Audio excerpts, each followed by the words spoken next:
Lieutenant governor को कोई भी स्वतंत्र निर्णय लेने का अधिकार नहीं है। ये 2 बार लिखा, उनको पता था एलजी एक बार में नहीं मानेंगे। फिर लेफ्टिनेंट गवर्नर साहब फिनलैंड की शिक्षकों की ट्रेनिंग को रोकने वाले कौन होते हैं?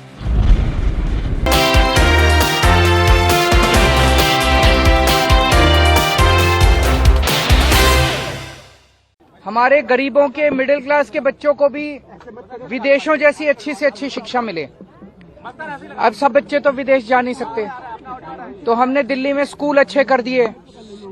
अब हम अपने सरकारी स्कूलों के टीचर्स को विदेशों में ट्रेनिंग के लिए भेज रहे हैं। वो वहां पे दुनिया की बेस्ट ट्रेनिंग लेके आएंगे। हम उन्हें फिनलैंड भेज रहे हैं। फिनलैंड दुनिया का वो देश माना जाता है जहां दुनिया में सबसे अच्छी शिक्षा फिनलैंड में दी जाती है। तो हम दिल्ली के सरकारी स्कूलों के टीचर्स को फिनलैंड भेज रहे हैं, वहां से वो ट्रेनिंग लेके आए और हमारे सरकारी स्कूलों में हमारे बच्चों को शिक्षा दें। अभी तक 1000 से ज्यादा टीचर्स की और प्रिंसिपल्स की हम विदेशों में ट्रेनिंग करा चुके हैं। अब लगभग 30 के करीब ऐसे टीचर्स या प्रिंसिपल्स को फिनलैंड भेजना था हमें।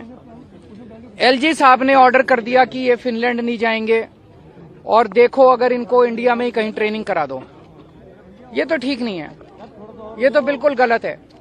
एलजी साहब को क्या प्रॉब्लम है? दिल्ली के लोगों की चुनी हुई सरकार, दिल्ली के बच्चे, दिल्ली के लोगों का टैक्स का पैसा, दिल्ली के लोगों के पैसे से उनको टीचर्स को ट्रेनिंग के लिए भेज रहे हैं। एलजी साहब क्यों रोक रहे हैं? एलजी साहब रोकने वाले कौन होते हैं? एलजी साहब क्यों रोक रहे हैं टीचर्स की ट्रेनिंग को? मुझे बहुत ज्यादा दुख हुआ इस बात से कि एलजी साहब दिल्ली के लोगों की बच्चों को अच्छी शिक्षा नहीं दिलवाना चाहते। मैं आपको पकड़ना एक बार, मैं सुप्रीम कोर्ट का ऑर्डर लेके आया हूँ। ये सुप्रीम कोर्ट का ऑर्डर है, ये देखो, सारे जने कैमरे पे दिखा दो। ये सुप्रीम कोर्ट का ऑर्डर है। इस ऑर्डर में लिखा है, सुप्रीम कोर्ट ने 4 जुलाई 2018 को बोला था, lieutenant governor of Delhi has not been interested with any independent decision making power. ये देखो, इसमें क्या है? सुप्रीम कोर्ट ने कहा है लेफ्टिनेंट गवर्नर को कोई भी स्वतंत्र निर्णय लेने का अधिकार नहीं है। ये 2 बार लिखा, उनको पता था एलजी एक बार में नहीं मानेंगे। एक तो उन्होंने 284 नंबर पैराग्राफ में लिखा और एक उन्होंने 475 नंबर पैराग्राफ में फिर लिखा सुप्रीम कोर्ट ने, there is no independent authority vested in lieutenant governor to take decision. इसमें लिखा हुआ है कि लेफ्टिनेंट गवर्नर स्वतंत्र रूप से कोई निर्णय नहीं ले सकते।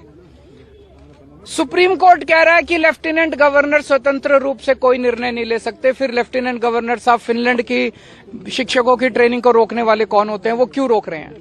वो कहते हैं मैं सुप्रीम कोर्ट को नहीं मानता।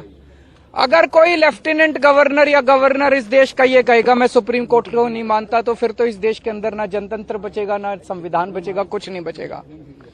हमें बेहद दुख है कि आज हम सब लोगों को, दिल्ली के मुख्यमंत्री को, दिल्ली के सारे चुने हुए विधायकों को एलजी हाउस मार्च करके कोई बड़ी चीज के लिए नहीं जाना पड़ रहा है, मात्र इस चीज के लिए जाना पड़ रहा है कि एलजी साहब हमारे शिक्षकों को फिनलैंड ट्रेनिंग के लिए जाने दो, उनको मत रोको। अगर दिल्ली का चुना हुआ, दिल्ली के 2 करोड़ लोगों ने वोट डाल के अपने मुख्यमंत्री को चुना, 70 में से 62 सीट दी, वो मुख्यमंत्री अगर अपने शिक्षकों को फिनलैंड ट्रेनिंग नहीं भेज सकता, तो फिर क्या फायदा है ऐसे चुनाव का और क्या फायदा है जनतंत्र का?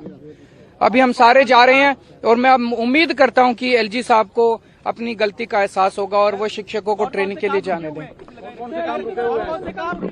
बहुत सारे काम इन दिनों में एलजी साहब ने, जैसे मैंने अभी आपको दिखाया, एलजी साहब ने दिल्ली में योगा क्लासेस रोक दी।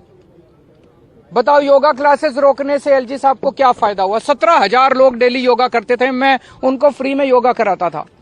एलजी साहब ने अफसरों को बोल के दिल्ली के सारे मोहल्ला क्लिनिक्स की सारी पेमेंट रुकवा दी, दवाइयां रुकवा दी, टेस्ट रुकवा दिए, डॉक्टरों की तनख्वाह रुकवा दी, मोहल्ला क्लिनिक का रेंट रुकवा दिया, मोहल्ला क्लिनिक का बिजली का बिल रुकवा दिया, दिल्ली जल बोर्ड की सारी पेमेंट्स रुकवा दी। इस बार हम चाहते थे 24 घंटे पानी और यमुना की सफाई के ऊपर मिशन मोड में काम करना, तो हमने कई हजार करोड़ रुपए जल बोर्ड के लिए रखे थे, कोई पेमेंट नहीं होने दी दिल्ली जल बोर्ड की। एलजी साहब ने डीटीसी के बस मार्शल, जो हमने महिलाओं की सुरक्षा के लिए बस मार्शल लगाए हैं डीटीसी की बसों में, उनकी 3 महीने से पेमेंट नहीं होने दी।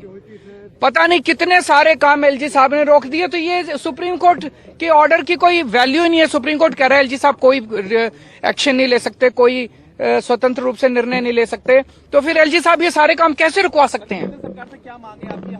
अभी एलजी साहब के पास जा रहे हैं और मैं उम्मीद करता हूं कि एलजी साहब सुप्रीम कोर्ट, मेरी अपील एलजी साहब से एक ही अपील है, संविधान को माने, सुप्रीम कोर्ट के ऑर्डर को माने। जब मैं परसों मिला, कहते हैं ये सुप्रीम कोर्ट की राय है। मैं एलजी साहब से कहूंगा एक अच्छा एडवाइजर रखें जो संविधान समझता हो और जो कॉन्स्टिट्यूशन और सुप्रीम कोर्ट को समझता हो। एलजी सुप्रीम कोर्ट के ऑर्डर सुप्रीम कोर्ट की राय नहीं होती है।